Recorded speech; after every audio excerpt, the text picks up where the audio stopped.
Sarah stood in the doorway of her stepdaughter Emma's bedroom, holding a plate of homemade chocolate chip cookies that were still warm from the oven. The 16-year-old girl didn't even look up from her phone, her fingers moving rapidly across the screen as she typed message after message to her friends. The silence stretched between them like an invisible wall that had been building for the past 3 years, ever since Sarah had married Emma's father, David.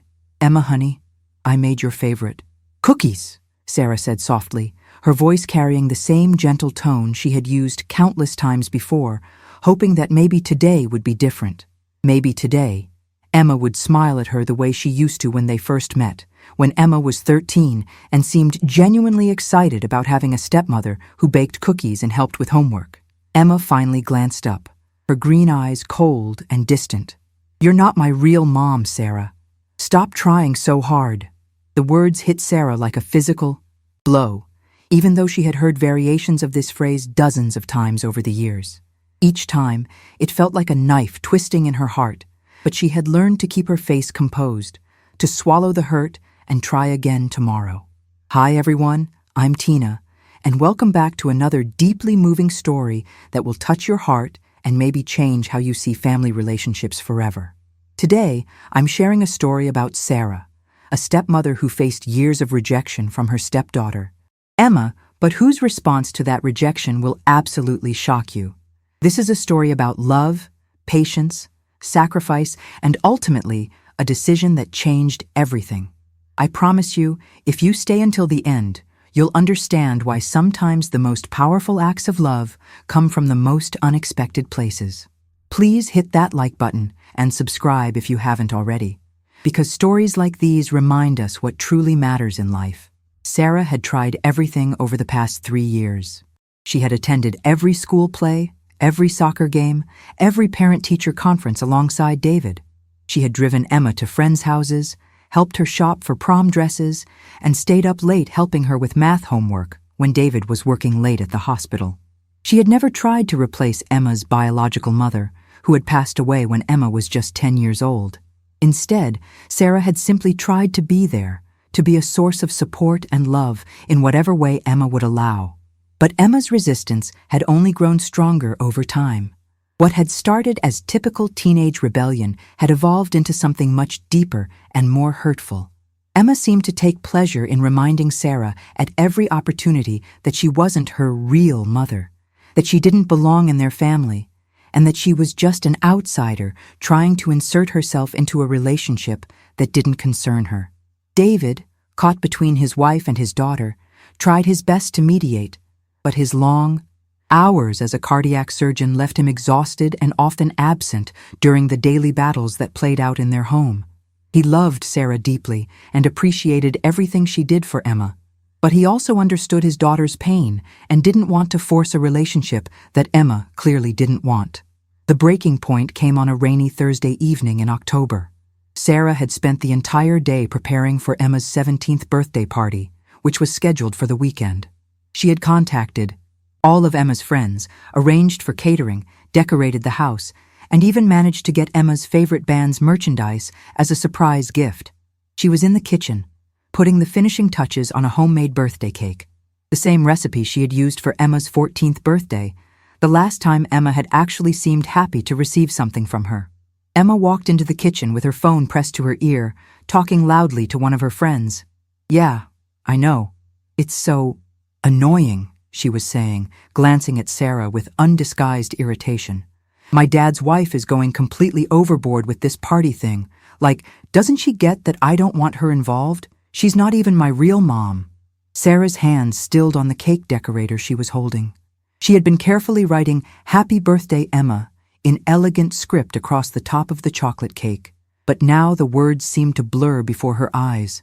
Emma continued her conversation, clearly intending for Sarah to hear every word. "I mean, seriously, Jessica, it's like she thinks buying me stuff and throwing parties is going to make me love her or something. But she's just my dad's wife, you know? She's not my family. My real mom would have known exactly what I wanted without trying so hard." Emma's voice grew louder and more cruel with each word.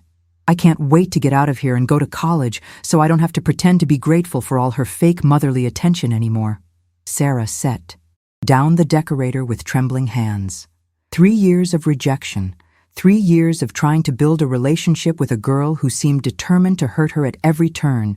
3 years of loving someone who not only didn't love her back, but actively resented her presence in their family. She looked at the cake, at the decorations she had spent hours putting up, at the pile of wrapped presents she had carefully selected and wrapped with Emma's favorite paper, and something inside her finally broke. That night, after Emma had gone to bed and David had come home from another 18-hour shift at the hospital, Sarah made a decision that would change everything. She sat at her desk in the small home office and pulled out a legal pad, beginning to write what would become the most important document of her life. The next morning, Sarah woke up with a strange sense of calm that she hadn't felt in years. She had spent most of the night thinking, writing, and making phone calls to her attorney, James Mitchell, who had been a family friend for over 2 decades. By the time David's alarm went off at 5:30 in the morning, Sarah had already showered, dressed, and prepared his usual breakfast of scrambled eggs and whole wheat toast. "You're up early," David observed, kissing her cheek as he grabbed his coffee mug. His dark hair was still damp from the shower, and he looked tired despite having gotten a full 6 hours of sleep, which was more than usual for him during his busy surgical schedule. "I have some errands to run today," Sarah replied simply, not elaborating on the nature of those errands. She watched her husband of 3 years eat his breakfast quickly, checking his phone for messages from the hospital between bites. She loved this man deeply, had fallen in love with his dedication to saving lives, his gentle nature with patience, and his devotion to his daughter. But she also realized that love sometimes meant making difficult decisions that others might not understand. Emma appeared in the kitchen just as David was leaving, her hair messy from sleep and her expression already set in its usual mask of teenage indifference. She grabbed a granola bar from the pantry and poured herself a glass of orange juice, pointedly ignoring Sarah's presence as she always did in the mornings. "Don't forget, your birthday party is tomorrow evening," Sarah said quietly, still holding on to a small hope that Emma might show some appreciation for all the work she had put into planning the celebration. Emma rolled her eyes dramatically. "Yeah, whatever. I already told my friends it's just going to be another one of your trying too hard productions." She grabbed her backpack and headed toward the door, pausing only to add, "And just so we're clear, I'm only going through with it because Dad asked me to. Don't think this means I actually want you involved in my birthday." After Emma left for school, Sarah sat alone in the kitchen for a long time, staring at the birthday cake she had stayed up late finishing. The chocolate frosting was perfect, the decorative flowers she had piped around the edges were intricate and beautiful, and the message, "Happy Birthday, Emma," was written in elegant purple script, Emma's favorite color. But looking at it now, Sarah realized it represented something much deeper than a birthday celebration. It represented 3 years of unrequited love, 3 years of trying to build a relationship with someone who didn't want one, 3 years of pouring her heart into a family that would never truly accept her. At 10 o'clock, Sarah drove to James Mitchell's law office in downtown Chicago. The building was a sleek glass structure in the heart of the financial district, and James's office on the 23rd floor offered a stunning view of Lake Michigan. James had been Sarah's attorney since before her marriage to David, handling her business affairs and helping her manage the considerable inheritance she had received from her grandmother several years earlier. "Sarah, it's good to see you," James said, rising from behind his mahogany desk to greet her with a warm handshake. He was a distinguished man in his early 60s, with silver hair and kind eyes that had seen many clients through difficult legal situations over the years. "Your phone call last night was quite intriguing. You mentioned wanting to make some significant changes to your will?" Sarah settled into the leather chair across from his desk and took a deep breath. "James, I want to tell you about something that's been building in my heart for a very long time, and I need your help to make sure it's done properly and legally. You know, friends, as I share Sarah's story with you today, I can't help but think about all the stepmothers and stepfathers out there who pour their hearts into loving children who may never love them back the same way. If you're watching this and you've ever been in a blended family situation, please know that your efforts matter, even when they're not appreciated. Hit that subscribe button if this story is touching your heart, because I have a feeling you're going to want to share this with others who need to hear it. For the next hour, Sarah explained to James the 3 years of rejection she had endured, the constant reminders that she wasn't Emma's real mother, and the painful realization that no matter what she did, Emma would never accept her as family. But then she shared something that surprised even James, despite his years of experience with complex family dynamics. "I've been thinking about this for months, James, but last night made it clear to me. I want to leave everything to Emma in my will. My entire inheritance, my savings, my investments, everything. I want her to know that despite her rejection, despite her constant reminders that I'm not her real mother, I chose to love her anyway. I chose to make her my family, even if she never chose to make me hers." James leaned back in his chair, studying Sarah's face carefully. "Sarah, are you certain about this? Your inheritance from your grandmother is substantial. We're talking about nearly $4 million, plus your personal savings and investment portfolio. This isn't a decision you should make in the heat of emotion." Sarah shook her head firmly. "This isn't about emotion, James. This is about love. Real, unconditional love. The kind of love that gives without expecting anything in return. Emma has made it clear that she doesn't consider me her real mother, but I've realized that being a real mother isn't about biology or legal documents or even mutual affection. It's about choosing to love someone completely, even when that love isn't returned." She pulled out the legal pad she had been writing on the night before, pages filled with her careful handwriting. "I want the will to include a letter explaining my decision.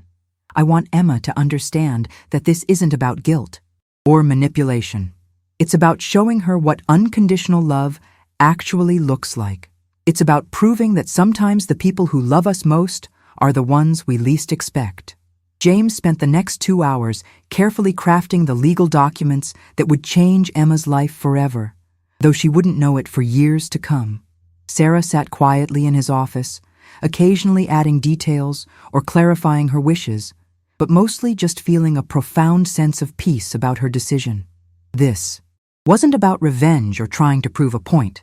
It was about demonstrating the kind of love that transcends biology, legal relationships, and even reciprocal affection.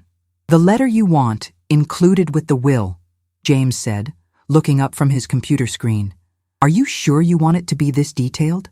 Sometimes less is more when it comes to these emotional communications." Sarah considered his advice carefully. The letter she had drafted was 7 pages long, chronicling every moment of kindness Emma had rejected, every gesture of love that had been thrown back in her face, and every night she had gone to bed wondering if she was fighting a losing battle. But as she thought about it more, she realized James was right. The most powerful messages were often the simplest ones. "You're right," she said finally. "Let me rewrite it. Sometimes the deepest truths can be expressed in just a few words." She took out a fresh piece of paper and began writing again, this time focusing not on the pain Emma had caused her, but on the love she felt for this complicated, hurting teenager who had lost her biological mother at such a young age. When she finished, the letter was just 2 paragraphs long, but every word carried the weight of 3 years of unconditional love. While the legal documents were being finalized, Sarah drove across town to Lincoln Park, where she and Emma had shared one of their few genuinely happy moments together. It had been about 6 months after Sarah married David, and Emma had been going through a particularly difficult time at school with some bullying issues. Sarah had suggested they spend a Saturday afternoon together, just the 2 of them, doing whatever Emma wanted to do. To Sarah's surprise, Emma had chosen to visit the Lincoln Park Zoo, something she claimed she was too old for, but secretly still enjoyed. They had spent 4 hours wandering through the exhibits, and for those precious few hours, Emma had let her guard down. She had laughed at the antics of the sea lions, shared her favorite candy with Sarah, and even asked for advice about how to handle the girls who were making her life miserable at school. "You know," Emma had said as they sat on a bench watching the polar bears swim, "my mom used to bring me here all the time when I was little. I was afraid that coming here with you would feel like I was betraying her memory or something, but it doesn't. It just feels nice." Sarah had been so careful with her response, not wanting to break the spell of this rare moment of connection. Your mom sounds like she was really special. I hope you know that loving me doesn't mean loving her any less. There's enough room in your heart for both of us." But Emma had stiffened at those words, the walls immediately going back up. "You're not my mom, Sarah. You're nice and everything, but you're not my mom." The rest of the afternoon had been polite but distant, and they had never had another moment quite like those first few hours at the zoo. Now, sitting on that same bench, where they had shared cotton candy and talked about everything from school drama to Emma's dreams of becoming a veterinarian, Sarah felt a deep sadness for all the moments they could have had together if Emma had been able to open her heart just a little bit more. But she also felt something else, a profound gratitude for the privilege of loving this girl, even from a distance, even without reciprocation. That evening, Emma's birthday party went exactly as Sarah had expected. Emma was polite but cold, accepting the gifts and thanking Sarah with the kind of formal courtesy she might show to a stranger. Her friends were lovely young women who clearly adored Emma, and watching them together, Sarah could see glimpses of the warm, funny, intelligent person Emma could be when she wasn't busy protecting herself from further emotional pain. The cake was a hit, and Sarah felt a small surge of satisfaction watching Emma actually smile when she saw the intricate decorative work. For just a moment, Emma caught her eye across the crowded living room and nodded slightly. Not quite gratitude, but perhaps a grudging acknowledgement of the effort Sarah had put into making the evening special. David squeezed Sarah's hand as they cleaned up after the last guest had left. "You outdid yourself tonight," he said warmly. "I know Emma doesn't always show it, but I think she was really touched by everything you did." Sarah smiled sadly. "I hope so. I really do hope so." But deep in her heart, she knew that no amount of birthday parties or homemade cakes or carefully chosen gifts would ever break through the wall Emma had built around her heart. That realization didn't make Sarah love her any less. If anything, it made her love feel even more pure and selfless. 2 weeks later, James called to let her know that all the legal documents had been properly executed and filed. Sarah's will now officially left her entire estate to Emma Catherine Morrison, her beloved stepdaughter. The letter was sealed in an envelope marked, "To be opened only upon reading of the will," and Sarah knew that someday, hopefully many years in the future, Emma would finally understand the depth of love that had surrounded her during these difficult teenage years. "Are you at peace with this decision?" James asked during their final phone call about the matter. Sarah looked out her kitchen window at the garden she had planted. The first spring after marrying David, Emma used to help her plant the tomatoes and sunflowers, back when she was still young enough to get excited about watching seeds grow into full plants. Those plants had been producing beautiful flowers and vegetables for years now, even though Emma had long since stopped paying attention to the garden. "Yes," Sarah said quietly, "I'm completely at peace with it. Love isn't about what you get back, James. Sometimes it's about what you choose to give, even when no one's watching, even when no one appreciates it. Emma may never see me as her real mother, but I've chosen to see her as my real daughter. And real mothers take care of their children no matter what." The months following Sarah's decision brought an unexpected kind of freedom. Knowing that she had already given Emma the greatest gift she could offer, her unconditional love expressed through her inheritance, Sarah found herself able to interact with her stepdaughter without the constant weight of expectation or the sting of repeated rejection. She continued to show up for Emma in all the ways she always had, but now there was a peaceful detachment to her efforts, as if she had finally released herself from the exhausting cycle of hoping for acceptance that might never come. Emma, meanwhile, seemed to sense some subtle shift in Sarah's energy, though she couldn't quite identify what had changed. Sarah still made her favorite meals, still offered to help with homework, still attended her soccer games and school events, but there was something different in Sarah's demeanor, a kind of serene acceptance that Emma found both puzzling and slightly unsettling. "Is everything okay with you and Sarah?" Emma asked her father one evening after dinner. They were sitting in his study, where David was reviewing patient files and Emma was supposed to be working on her college application essays. David looked up from his paperwork, surprised by the question. Emma rarely initiated conversations about Sarah, and when she did, they were usually complaints about something Sarah had done or said that annoyed her. "Everything's fine, sweetheart. Why do you ask?" Emma frowned, struggling to articulate something she couldn't quite name. I don't know. She just seems different lately.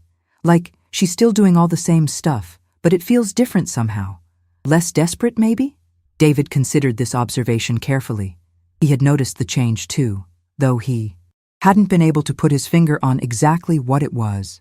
Sarah seemed more peaceful lately, less anxious about Emma's reactions to her gestures of care and affection. If anything, she seemed happier, more content with their family dynamic than she had been in years. Maybe she's just settling into a comfortable rhythm with our family, David suggested. You know, Sarah loves you very much, Emma, even when you make it difficult for her to show it. Maybe she's finally found a way to love you. That doesn't depend on how you respond to that love. Emma shifted uncomfortably in her chair. She had spent 3 years perfecting the art of rejecting Sarah's maternal advances, but now that Sarah seemed less affected by those rejections, Emma found herself in the strange position of almost missing the intensity of Sarah's efforts to connect with her. The truth was, Emma's rejection of Sarah had never been entirely about Sarah herself. Emma had been 10 years old when her mother died of cancer, and the grief had been overwhelming for a child so young. When David met Sarah 2 years later, Emma was still deep in her mourning process, still desperately trying to keep her mother's memory alive in every corner of their house and every routine of their daily lives. Sarah's arrival had represented a threat to that carefully preserved shrine to Emma's mother. If she accepted Sarah's love, if she allowed Sarah to become a maternal figure in her life, Emma worried that she would somehow be betraying her biological mother's memory. It felt safer to keep Sarah at arm's length, to constantly remind both Sarah and herself that Sarah was just Dad's wife and not a real part of Emma's inner family circle. But now, as Emma watched Sarah move through their house with that new sense of peaceful acceptance, she began to wonder if she had been protecting herself from something that was never actually a threat. Sarah had never tried to replace Emma's mother or diminish her memory. If anything, Sarah often brought up Emma's mother in positive ways, sharing stories David had told her and encouraging Emma to talk about her memories whenever she seemed inclined to do so. The shift in their dynamic became even more apparent during Emma's senior year of high school, as college acceptance letters began arriving and the reality of leaving home became more concrete. Sarah continued to offer practical support, helping Emma organize her college application materials, driving her to campus visits, researching scholarship opportunities. But she did so with an ease and naturalness that hadn't been present before. I got into Northwestern, Emma announced one evening in March, waving the acceptance letter as she walked into the kitchen where Sarah was preparing dinner. Sarah's face lit up with genuine joy. Emma, that's incredible. Northwestern was your first choice, wasn't it? You must be so proud of yourself. She moved toward Emma as if to give her a hug, then caught herself and simply beamed at her from across the kitchen island. For the first time in years, Emma found herself wishing Sarah had followed through with that impulse to hug her. The moment of wanting physical affection from Sarah surprised Emma so much that she quickly left the kitchen, mumbling something about needing to call her friends with the news. That night, Emma lay in bed, thinking about the strange evolution of her relationship with Sarah. She was 4 months away from leaving for college, 4 months away from gaining the independence she had been craving for years. But instead of feeling excited about escaping Sarah's presence, she found herself feeling oddly melancholy about the prospect of leaving behind this woman who had spent 3 years trying to love her, despite constant rejection. Emma began paying closer attention to Sarah's daily routines, noticing things she had previously ignored or dismissed. Sarah always made sure Emma's favorite yogurt was stocked in the refrigerator. She quietly washed and folded Emma's soccer uniforms so they were always ready for practices and games. She had memorized Emma's class schedule and made sure healthy snacks were available when Emma came home from school each day. These weren't grand gestures or attempts to buy Emma's affection. They were simply the quiet, consistent acts of care that a mother performs for her child. And Emma realized with a shock of recognition that Sarah had been mothering her all along, even when Emma had refused to accept that mothering, Even when Emma had insisted that Sarah was nothing more than her father's wife, the realization was both comforting and deeply unsettling. If Sarah had been acting as her mother for 3 years, what did that make Emma? What did it say about her character that she had been so cruel to someone who had been nothing but kind to her?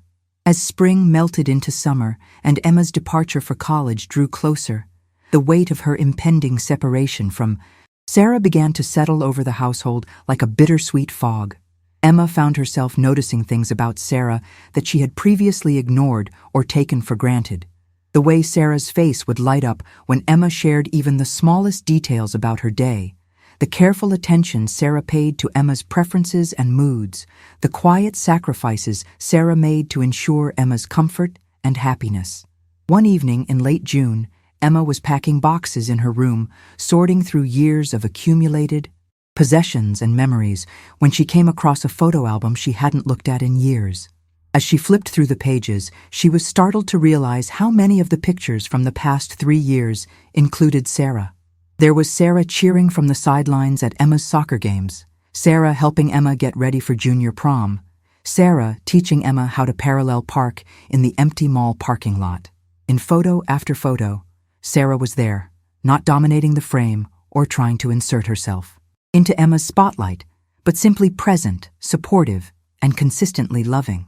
Emma studied Sarah's face in these pictures, noting the genuine joy and pride in her expression, the way she looked at Emma with such obvious affection and maternal pride. "I've been such a terrible person," Emma whispered to herself, sinking onto her bed with the photo album in her lap. The weight of 3 years of rejected kindness, dismissed gestures of love, and deliberately hurtful words suddenly felt crushing. She thought about all the times Sarah had tried to connect with her, all the ways Sarah had shown up for her, all the moments when Sarah had chosen patience and grace in response to Emma's coldness and cruelty. The next morning, Emma woke up with a strange resolve forming in her chest. She found Sarah in the garden, tending to the tomato plants they had planted together during that first spring after Sarah's marriage to David. Sarah was wearing an old sun hat and gardening gloves, humming softly to herself as she carefully tied the growing vines to their support stakes. "The tomatoes are looking really good this year," Emma said quietly, stepping into the garden space that had always been Sarah's domain. Sarah looked up with surprise and pleasure. "They are, aren't they? I think we're going to have a wonderful harvest. Would you like to help me with the watering?" Emma nodded and picked up the second watering can, working beside Sarah in comfortable silence for several minutes. The morning sun was warm on their backs, and the garden was alive with the buzzing of bees and the chirping of birds. It was peaceful in a way that Emma hadn't experienced with Sarah in years. "Sarah," Emma said suddenly, her voice barely above a whisper, "I need to tell you something." Sarah paused in her watering, giving Emma her full attention without making her feel pressured to continue. "I know I've been really awful to you for a long time, and I know I've said some terrible things that probably hurt your feelings. I want you to know that it was never really about you.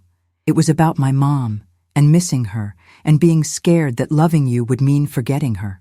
Sarah's eyes filled with tears, but she remained silent, letting Emma find her own words at her own pace.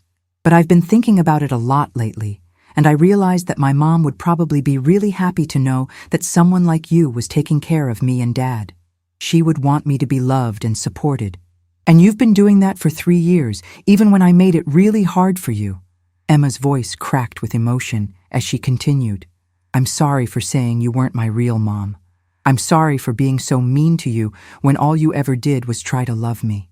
I'm sorry for wasting 3 years when we could have been close, when we could have been a real family." Sarah set down her watering can and moved toward Emma, opening her arms in an invitation for the hug that had been 3 years in the making. Emma fell into Sarah's embrace, finally allowing herself to accept the maternal love that had been offered to her so consistently and patiently. They stood together in the garden, holding each other and crying, tears of sadness for the time they had lost, tears of relief for the connection they were finally making, and tears of joy for the love that had endured despite all the obstacles Emma had placed in its path. "You know, dear friends, this moment right here, this is what real love looks like. It's patient, it's kind, it endures all things, and hopes all things. If this story is touching your heart the way it's touching mine, please hit that subscribe button and let me know in the comments if you've ever experienced this kind of transformative love in your own life. I read every single comment, and your stories inspire me to keep sharing these powerful messages about the families we choose and the love that changes everything. I love you, Sarah, Emma whispered against Sarah's shoulder. I love you, and I'm so sorry it took me so long to say it. I love you too, sweetheart, Sarah replied, stroking Emma's hair with the tenderness of a mother comforting her child. I have loved you from the very first day I met you, and I will love you for the rest of my life, no matter what. You are my daughter in every way that matters. They spent the rest of the morning working in the garden together, talking about Emma's college plans, sharing memories of the past 3 years, and beginning to build the kind of relationship they both had secretly hoped for, but neither had known how to create. That afternoon, Emma called her father at the hospital. Dad, I need to ask you something important. Do you think it would be okay if I started calling Sarah Mom? Not instead of my real mom, but in addition to her? Like I could have 2 moms, one who gave me life and one who helped me learn how to live it? David's voice was thick with emotion when he responded. Emma, I think that would make Sarah the happiest woman in the world. And I think your mother, your first mother, would be proud of the young woman you've become and grateful that you've opened your heart to let more love in. The remaining weeks of summer passed in a golden haze of newfound connection between Emma and Sarah. They spent hours together in ways they never had before, cooking meals side by side, shopping for Emma's college dorm room, taking long walks around the neighborhood while discussing everything from Emma's career aspirations to her fears about leaving home. It was as if 3 years of missed opportunities were being compressed into these precious few weeks, and both women seemed determined to make the most of every moment. Emma began calling Sarah Mom naturally and without self-consciousness, and each time she did, Sarah's face would light up with such pure joy that it made Emma's heart ache with regret for all the time they had lost. But Sarah never dwelt on the past or made Emma feel guilty for the years of rejection. Instead, she focused entirely on the present moment, on the gift of finally being accepted as the mother she had always longed to be. Mom, what do you think about this bedspread for my dorm room? Emma asked during one of their shopping expeditions, holding up a cheerful yellow comforter decorated with small sunflowers. I think it's perfect, Sarah replied, not just because of the comforter itself, but because of the simple joy of being asked for her opinion, of being included in these important decisions about Emma's future. As August drew to a close and Emma's departure for Northwestern University became imminent, both women found themselves treasuring their time together with an intensity that surprised them both. Emma had never realized how much comfort there was in having a maternal figure to talk to about her anxieties and excitement about college. Sarah had never imagined how fulfilling it would feel to finally be trusted with Emma's hopes and fears, to be seen as a source of wisdom and support rather than an unwanted intruder. The night before Emma was scheduled to leave for college, she knocked on the door of Sarah's home office, where Sarah was working on some freelance graphic design projects. Mom, can I talk to you about something? Sarah immediately closed her laptop and turned to give Emma her full attention. Of course, sweetheart. What's on your mind? Emma settled into the comfortable reading chair in the corner of the office, pulling her knees up to her chest in the way she had done as a child when she had something serious to discuss. I've been thinking about how terrible I was to you for so long, and I keep wondering why you never gave up on me. I mean, I said some really cruel things to you. I told you that you weren't my real mom. I rejected every nice thing you tried to do for me. I made it clear that I didn't want you in my life. Why didn't you just stop trying? Sarah considered the question carefully, wanting to give Emma an honest and meaningful answer. You know, there were definitely times when I felt discouraged, times when I wondered if I was fighting a battle I could never win. But every time I looked at you, I saw this incredible young woman who was hurting and scared and protecting herself the only way she knew how. I saw someone who had lost her mother at such a young age and was terrified of letting anyone else get close enough to hurt her that way again. Emma's eyes filled with tears as Sarah continued. But I also saw someone who deserved to be loved unconditionally, whether she was ready to accept that love or not. I realized that real love isn't contingent on being loved back. Real love is a choice you make every day, regardless of how the other person responds to it. I chose to love you, Emma, not because of what you could give me in return, but because of who you are and who I knew you could become. Emma wiped her eyes with the back of her hand. I don't know how you did it. I don't know how you stayed so patient and kind when I was being so awful to you. Sarah smiled softly. It wasn't always easy, I won't lie about that. But every time you walked into a room, every time I heard you laughing with your friends, every time I watched you succeed at something you'd worked hard for, I felt this overwhelming surge of maternal pride and love. You were my daughter in my heart long before you were ready to accept me as your mother. They talked late into the night, sharing stories and memories, discussing Emma's college plans and her long-term goals, and simply enjoying the closeness they had finally found. When Emma finally went to bed, she hugged Sarah tightly and whispered, "Thank you for never giving up on me, Mom. Thank you for loving me even when I made it impossible to love me." The next morning, the entire family loaded Emma's belongings into David's SUV for the drive to Northwestern. Sarah had packed a care package filled with Emma's favorite snacks, some homemade cookies, and a few small items to make her dorm room feel more like home. She had also written Emma a letter, not the letter that was sealed with her will, but a new letter expressing how proud she was of the young woman Emma had become, and how excited she was to see what Emma would accomplish in college.